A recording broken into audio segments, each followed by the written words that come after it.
Hello bikers and bike lovers, কেমন আছেন সবাই? আশা করি ভালো। আমি এপিক বাইকার আতিকুল হাসান স্বপন। আজকের এই ভিডিওতে আমি শেয়ার করব সুজুকি জিক্সার মনোটন নিয়ে 5টা পয়েন্ট, যে কারণে 2024 বা 25-এ এসেও এই বাইকটা আপনারা কিনতে পারেন।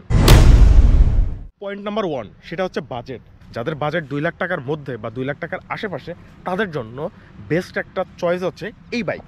এই বাইকটার বর্তমান প্রাইস 2 লাখ টাকার মতো, যদিও এই বাইকটার প্রাইস উঠানামা করে। বর্তমানে এই বাইকটার প্রাইস 2 লাখ টাকা। তো 2 লাখ টাকার মধ্যে বা 2 লাখ টাকার আশেপাশে যে বাইকগুলো আছে, ইয়াং জেনারেশন এই বাইকটা সবচেয়ে বেশি পছন্দ করে এবং ওভারঅল এই বাইকে বাজেটের মধ্যে সব কিছুই আছে।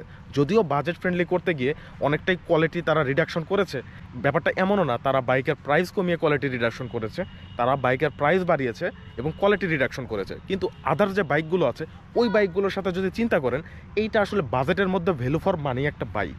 কারণ বর্তমানে বাংলাদেশের যে মার্কেটে বাইকের দাম, 125 সিসি বাইক কিনতে গেলেও মোটামুটি 1,60,000, 70, 80, মোটামুটি এই রেঞ্জের মধ্যে একটা বাজেট লাগে। আর সেইখানে আপনারা 2 লাখ টাকার মধ্যে একটা 155 সিসির পাওয়ারফুল একটা কম্প্যাক্ট বাইক পাচ্ছেন। তো অবশ্যই এই বাইকটা কেনার জন্য এটা বড় একটা পয়েন্ট।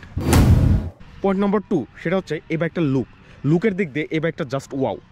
মানে এই রেঞ্জের মধ্যে এই বাইকটা মোস্ট গুড লুকিং বাইক আমার কাছে মনে হয়।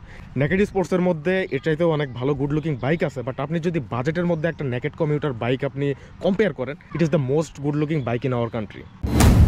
পয়েন্ট নাম্বার 3, সেটা হচ্ছে এই বাইকের পাওয়ার এবং কন্ট্রোলিং। এই বাইক থেকে দুর্দান্ত একটা পাওয়ার পাওয়া যায়, আর আপনি রেডি পিক আপটা ফিল করতে পারবেন। যখন এই বাইকটা লঞ্চ হয় তখন কিন্তু এটার আশেপাশে এই রেঞ্জে পাওয়ারফুল কোনো বাইক ছিল না। বর্তমানে যদিও আমাদের হাতে অনেক আদার্স অপশন আছে, বাট কম্পেয়ার যদি করেন 2 লাখের আশেপাশে যে বাইকগুলো আছে, দুর্দান্ত একটা রেডি পিক আপ পাবেন এবং সিটিতে এবং হাইওয়েতে রাইডের ক্ষেত্রে আপনি ওভারটেকিংয়ে কখনো প্যারা খাবেন না এবং ভালো একটা কনফিডেন্স পাবেন।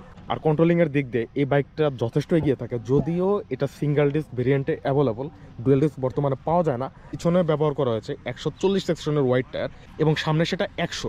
তো ওভারঅল সব কিছু মিলিয়ে এই বাইক থেকে দুর্দান্ত পাওয়ারের সাথে দুর্দান্ত একটা কন্ট্রোলিংও পাওয়া যায়। আর এই বাইকটার কন্ট্রোলিং অনেকটা এফজেড ভার্সন 2 এর মতো। যারা এফজেড রাইড করেছেন তারা এই বাইকটাতে অনেকটা সেম টাইপেরই ফিল পাবেন। পয়েন্ট নাম্বার 4, সেটা হচ্ছে এই বাইকের মাইলেজ। কার্বোরেটর এডিশন হলেও এই বাইকটা থেকে দারুণ একটা মাইলেজ পাওয়া যায়। এভারেজে মনোটন থেকে মোটামুটি 45-এর আশেপাশে মাইলেজ পাওয়া যায়। আপনি যদি ওয়েল মেনটেন রাখেন বা আদার্স কন্ডিশনের উপর ভিত্তি করে অনেকে 50ও মাইলেজ পায়, বাট এইটুকু ড্যাম শিওর নর্মালি যদি রাইড করেন এই বাইকটা থেকে 40-এর নিচে আপনি মাইলেজ পাবেন না। এভারেজে 45 বা 45-এর উপরেই পাবেন। পয়েন্ট নাম্বার 5, সেটা হচ্ছে এই বাইকের রিসেল ভ্যালু। এই বাইকের রিসেল ভ্যালু আমার মতে বাংলাদেশের যত বাইক আছে তার মধ্যে সবচেয়ে বেশি। পুরোনো একটা জিক্সার মনোটন কিনতে গেলেও মোটামুটি নতুনের মতোই টাকা লাগে। আর যদি আপনি একটা সেকেন্ড হ্যান্ড বাইক কেনেন আর সেটা যদি আপনি 6 মাস 1 বছর রাইড করে পরবর্তীতে সেল করতে যান, মোটামুটি ওই রকমই দাম পাবেন। এবং আপনি যদি একটু সাশ্রয়ের মধ্যে কিনতে পারেন, এমনও হতে পারে পরবর্তীতে সেলের সময় আপনি আপনার কেনা দামের চাইতেও আরও বেশি দামে বিক্রি করতে পারবেন। তো এই ছিল 2024 বা 25-এ এসেও এই বাইকটা কেনার জন্য টপ 5টা কারণ, যেটা সম্পূর্ণ আমার ব্যক্তিগত মতামত। এবং এর সাথে আপনাদের মতের মিল এবং অমিল থাকলে সেটা অবশ্যই কমেন্ট সেকশনে জানানোর অনুরোধ রইল। তো দেখা হচ্ছে পরের কোনো ভিডিওতে। টিল দেন ভালো থাকবেন, টাটা।